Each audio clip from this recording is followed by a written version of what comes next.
Halo semua, selamat datang kembali di saluran ini, tempat kita mencari kebijaksanaan sejati untuk menjalani hidup yang lebih damai dan bermartabat.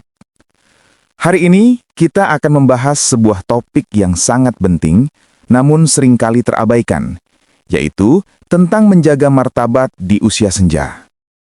Ini adalah isu sensitif, sebuah isu yang sayangnya sering menjadi pemicu keretakan, bahkan di dalam keluarga yang terlihat paling harmonis.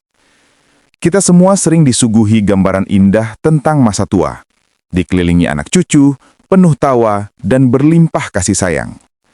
Tapi, mari kita hadapi kenyataan pahitnya. Banyak sekali orang tua yang justru merasa kehilangan kendali, kehilangan privasi, bahkan kehilangan rasa hormat begitu mereka memasuki usia tua.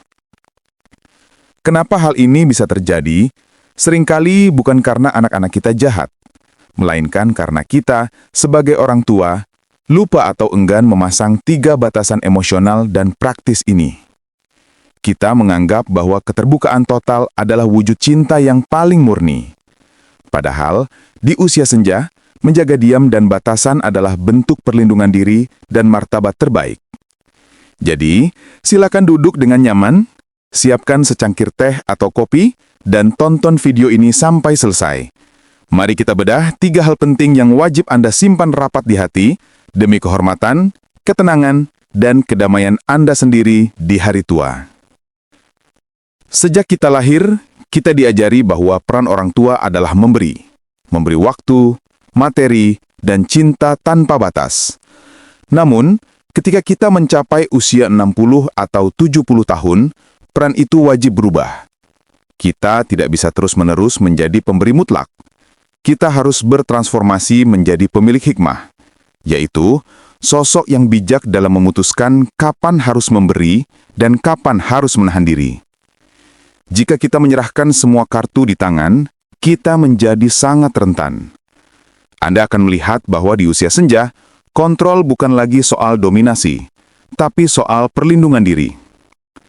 Mari kita mulai dengan benteng pertahanan pertama dan terpenting dalam hidup Anda. Pertama, jaga dana senyap Anda. Jangan ungkapkan angka pasti tabungan Anda. Ini bukan masalah tidak percaya pada anak, tapi ini adalah masalah psikologi kekuasaan dan dinamika keluarga. Coba kita lihat apa yang terjadi secara psikologis dan praktis jika Anda terlalu transparan soal jumlah aset Anda. 1. Transformasi peran yang merusak. Begitu anak-anak tahu persis jumlah uang yang Anda miliki, mereka cenderung melihat Anda bukan lagi semata-mata sebagai sumber kasih sayang, melainkan sebagai sumber daya finansial yang dapat dieksploitasi. Ini adalah pergeseran peran yang sangat merusak hubungan jangka panjang. 2. Hilangnya daya tawar dan rasa hormat. Uang adalah daya tawar Anda. Jika tabungan Anda habis, atau jika Anda sudah mengungkapkannya, Anda kehilangan daya tawar tersebut. Anak-anak yang tadinya baik karena harapan akan warisan atau bantuan, sayangnya, akan mulai menjauh ketika harapan itu sirna. Ini adalah kenyataan pahit yang sering terjadi. Lalu, apa solusinya? Selalu sisakan dana senyap. Definisi dana senyap adalah satu rekening, deposito, atau aset investasi yang hanya Anda yang tahu dan kelola. Ini adalah dana darurat mutlak untuk kesehatan, perawatan jangka panjang, atau sekadar ketenangan jiwa Anda. Jangan pernah anggap ini sebagai warisan. Anggap ini adalah asuransi martabat Anda. Komunikasi yang tepat. Jika anak bertanya, jangan berbohong, tapi bersikaplah samar. Katakan, Anda memiliki dana yang cukup untuk hidup nyaman, membayar pengobatan dan kebutuhan di masa depan. Titik. Jangan sebutkan angkanya. Uang bukan ujian kasih sayang. Ingatlah, jangan pernah jadikan uang Anda sebagai ujian untuk mengukur kasih sayang anak. Kasih sayang sejati tidak memerlukan materi sebagai pemicu.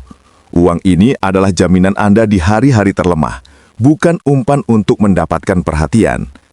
Ingatlah, uang yang Anda simpan ini bukan hanya untuk diri Anda yang sekarang, tapi untuk diri Anda yang paling lemah di masa depan. Jangan lepaskan kekuatan yang bisa menjamin kenyamanan Anda. Kedua, jangan tergesa-gesa membagi aset utama, terutama rumah, saat Anda masih aktif. Fenomena ini sering disebut premature inheritance atau warisan dini. Niatnya seringkali mulia, yaitu untuk menghindari konflik di masa depan. Tapi ironisnya, langkah ini justru berpotensi memicu konflik yang lebih parah di masa kini.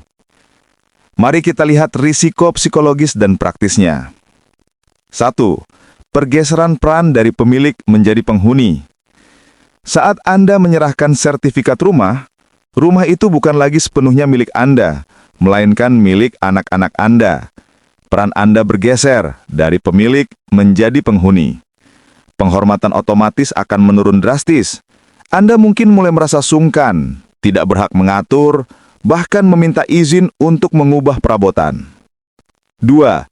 Munculnya rivalitas dan rasa kepemilikan. Pembagian aset, sekecil apapun perbedaannya, akan dilihat sebagai favoritisme.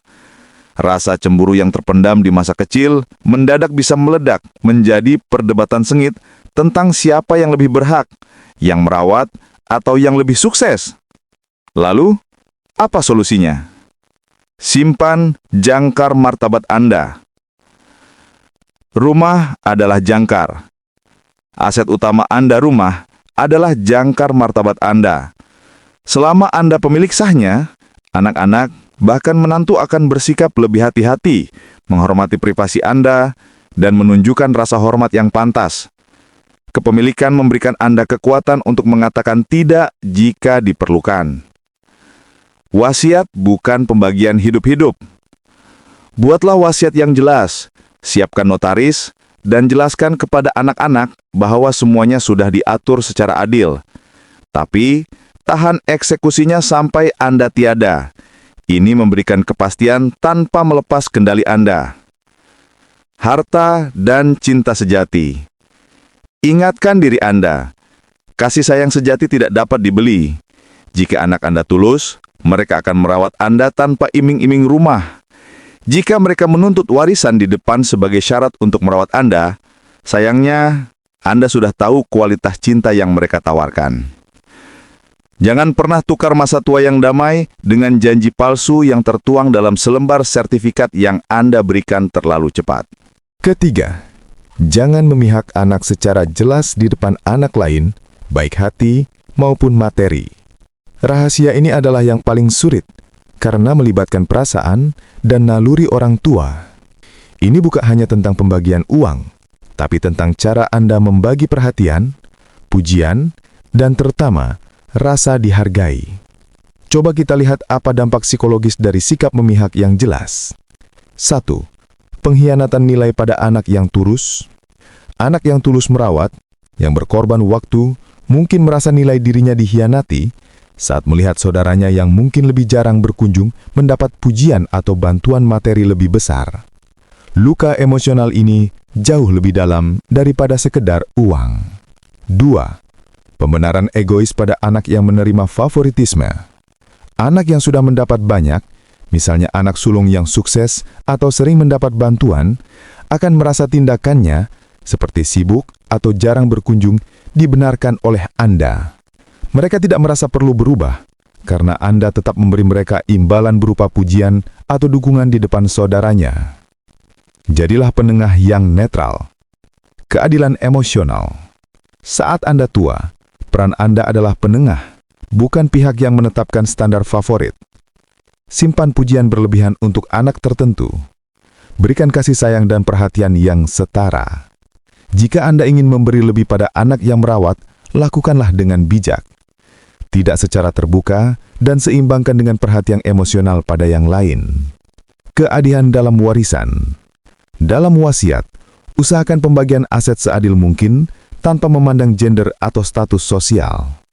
Ingat, setiap anak Anda sama berharganya. Warisan sejati adalah ikatan. Warisan terbaik yang bisa Anda tinggalkan adalah ikatan harmonis antar saudara. Jika Anda memecah belah mereka melalui pembagian yang bias atau sikap yang memihak, Anda meninggalkan warisan konflik, bukan cinta. Masa tua adalah fase di mana kita perlu menguasai seni menjaga batasan. Jangan biarkan cinta Anda yang begitu besar, yang ingin memberi segalanya, menjadi bumerang yang justru merenggut kedamaian dan martabat Anda sendiri. Mari kita rangkum kembali 3 kunci kebijaksanaan untuk masa tua yang damai ini. 1. Kunci finansial. Pertahankan dana senyap dan jangan ungkapkan angka tabungan Anda. 2. Kunci aset. Pertahankan jangkar martabat dengan menjaga kendali atas aset utama, rumah. 3. Kunci hati. Pertahankan keadilan emosional dan jaga kenetralan hati Anda di antara anak-anak. Mulai sekarang jadilah pemilik hikmah yang bijak dalam memberi dan menahan. Jaga diri Anda, jaga martabat Anda, karena pada akhirnya ketenangan jiwa Anda adalah warisan terbesar yang dapat Anda berikan kepada anak cucu Anda. Bagaimana menurut Anda, Sobat Wisdom? Apakah Anda setuju dengan 3 batasan krusial ini? Atau Anda punya pengalaman berbeda yang bisa kita ambil pelajarannya? Tuliskan pemikiran dan cerita Anda di kolom komentar di bawah. Mari kita jadikan ini ruang diskusi yang jujur dan membangun. Jangan lupa like video ini, subscribe saluran ini, dan nyalakan lonceng notifikasi agar Anda tidak ketinggalan renungan berharga lainnya. Sampai jumpa di episode berikutnya.